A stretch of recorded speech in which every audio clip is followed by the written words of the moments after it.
Yanga imechukua miaka mingi sana, mtoto alizaliwa miaka 5 hajauona ushindi huo. Tulikuwa na ugwadu. Hatimaye leo mioyo yetu iko safi. Na leo mimi najifeel kwamba ni mshabiki wa mpira sasa. Kuona timu yangu inanyanyua kombe, kuona timu yangu inaifunga Yanga. Yaani watu walikuwa wanahisi kama vile Yanga kufungwa na Simba ni kitu ambacho tena kiwezekani, kumbe mpira tu. Si timu tunayo. Tena Yanga sisi tulikuwa tunamfunga tangu raundi ya kwanza ya ligi. Ile goli la Selemani Mwalimu. Tulipiga mpira mwingi kuliko leo. Lakini leo tumemwonyesha kwamba tunakukabia juu na tunakufunga kivyovyote. Hata kama angeenda kwenye matuta, tulikuwa tunamtoa tu. Lazima tukachukua kombe. Wanasema kwamba ni kama vile Ainogi sana. Nani anasema? Sio kwa penalti tu Ainogi, wao magoli mangapi ya dhuluma sio ametufunga. Sio Ainogi. Kama Ainogi kwa wao si hapa tuna enjoy. Wao wanajua sisi tunafurahi vipi. Anasema Ainogi wa Yanga. Kila mwana Simba leo inanoga. Kwa kila mwana Simba leo inanoga.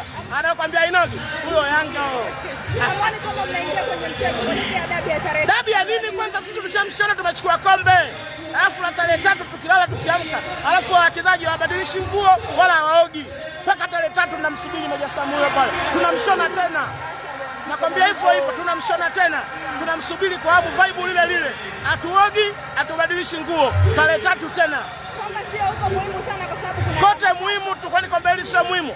Ili kombe muhimu na tarehe 3 tunawashona, inabakia pointi 2. Tutajua sisi tunaziba wapi.